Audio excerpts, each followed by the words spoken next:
All right, so are you ready to pull back the curtain a bit today?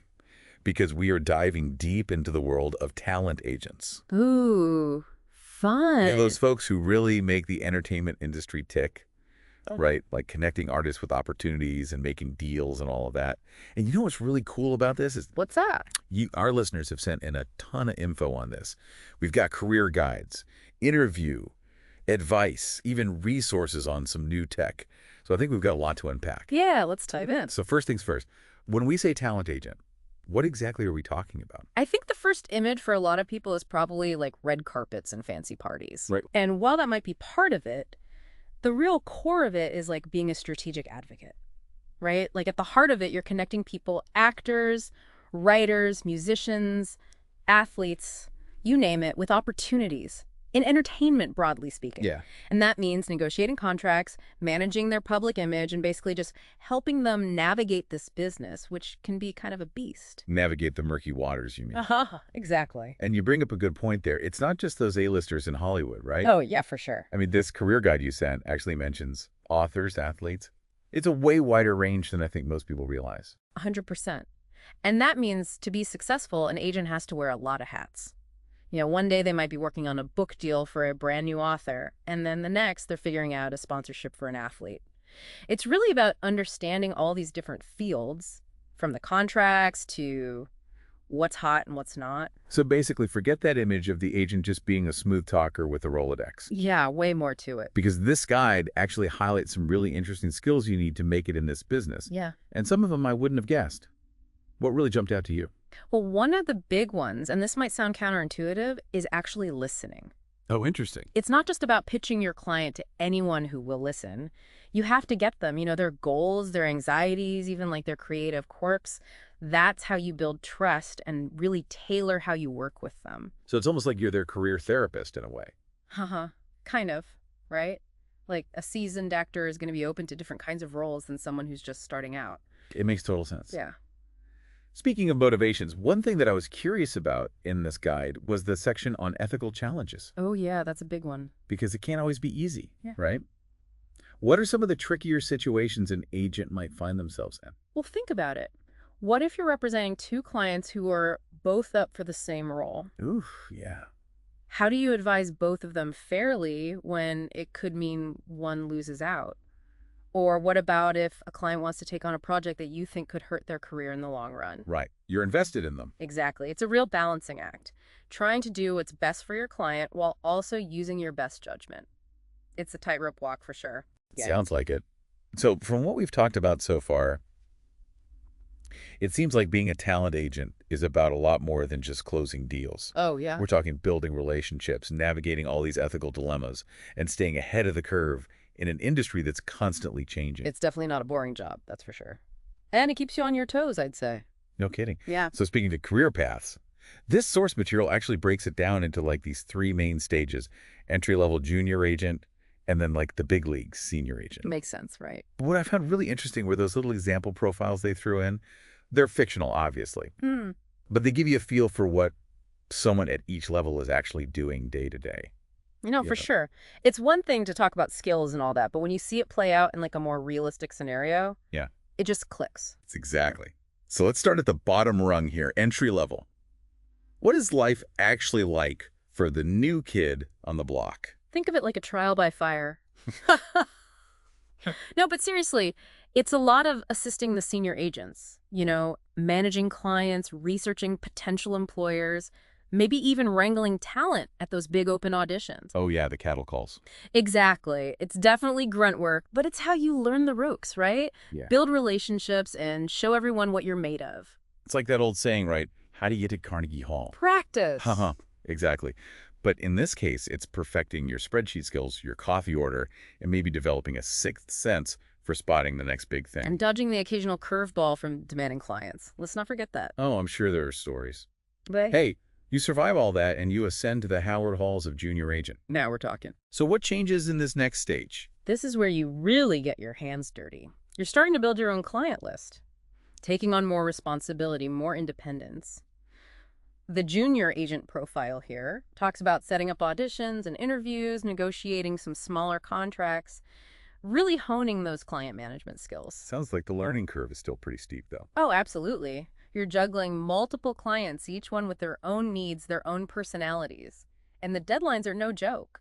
This is where those communication and negotiation skills really come into play. And remember those ethical dilemmas we talked about? How could I forget? Right. Well, they're not just theoretical anymore, they're happening. Yeah. And how you deal with them can make or break your reputation.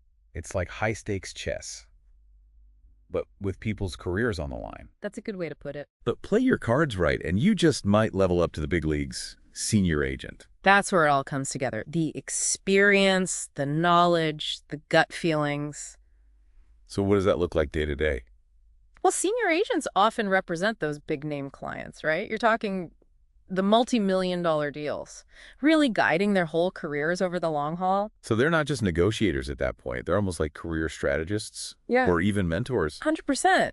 They have this deep understanding of how the industry works, and they use that to help their clients make smart moves, decisions that align with their long-term goals. They can be trendsetters, too. They have a lot of influence on what gets made and who gets the spotlight. It's amazing how much impact a single person can have in that role. It really is.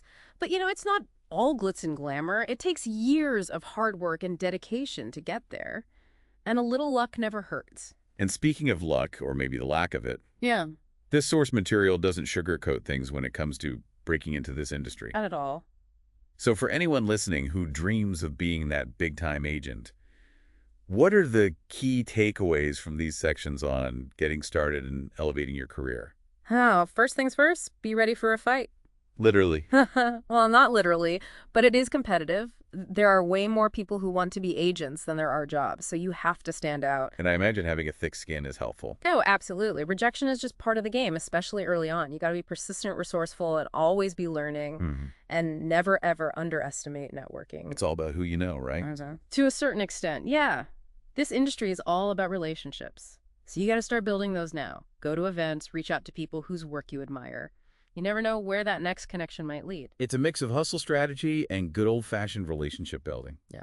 So we've talked about the human side of things, but we can't ignore the tech elephant in the room, right? The algorithm is here to stay. Exactly. Yeah. And this RoleCatcher tool you mentioned, I'm curious to hear more about how tech is changing the game for aspiring agents. It's pretty wild, actually. And RoleCatcher is just one example. We're seeing AI pop up everywhere in this field, from analyzing skills and optimizing applications to even helping people practice for interviews. Wow. So it's like having a virtual career coach in your pocket. Exactly. And it makes you wonder, right? Makes you wonder, like, Right. could we get to a point where it's AI out there, scouting talent, negotiating those deals, maybe even picking up awards on the red carpet? That's the million-dollar question right now. And it's definitely got people talking. On the one hand, AI is really good at the data side of things, right? I mean, it can analyze trend spot patterns and huge data sets, even draft contracts way faster than any human. It's kind of mind-blowing when you think about it, like an algorithm sifting through thousands of profiles and finding that diamond in the rough that we might miss. Exactly. And just imagine the efficiency. No more back and forth emails about schedules, no more haggling over contract details. But, and this is a big, but AI can't really do the human stuff yet. What do you mean? That intuition, Like really understanding someone's creative vision, their personality, being able to connect on a personal level. AI hasn't cracked that node yet. It's like they say technology can get you from A to B, but it takes a human to understand why you wanted to go there. That's a good one. So instead of thinking about AI replacing agents completely, I think it's more about how it changes the game. How so? We're moving towards a future where tech helps us do what we already do, but better. So agents will need to learn to work with AI, not against it. Exactly. The agents who thrive will be the ones who use those tools to their advantage. Work smarter, not harder, and really focus on the things that make them uniquely human. So instead of an enemy, it's more like a superpowered sidekick. 100%. Imagine an agent who knows exactly what's trending, what audiences want, how far a client's reach could be.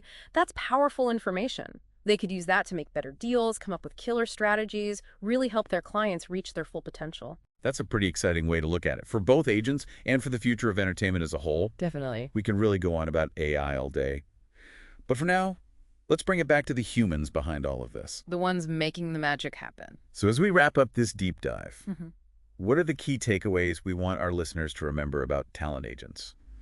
Well, I think it's clear that this is more than just a job. It takes a special kind of person to do this. You need that head for business, the people skills, and a real love for the arts. And a thick skin from the sounds of it. Oh, yeah, for sure. Oh, sure. It's a business. But it's also incredibly rewarding. And at the end of the day, remember, even with all this new tech, the human element is still key. That ability to connect with people, understand what drives them, champion their creative vision. That's what makes a truly great talent agent. If you're listening, and this has piqued your interest, don't stop here. There's a whole world out there to explore. You could dig into the ethical side of things or how streaming services are changing the game. It's fascinating stuff. It really is. And on that note, here's a final thought for you. If you were a talent agent, what kind of clients would you want to work with? What values or artistic visions would you be drawn to? Because at the heart of it, talent agents are in the business of stories. And those stories, they shape the world we live in. This has been an awesome deep dive. Thanks for joining us. And remember, keep those questions coming, because you never know where they might lead.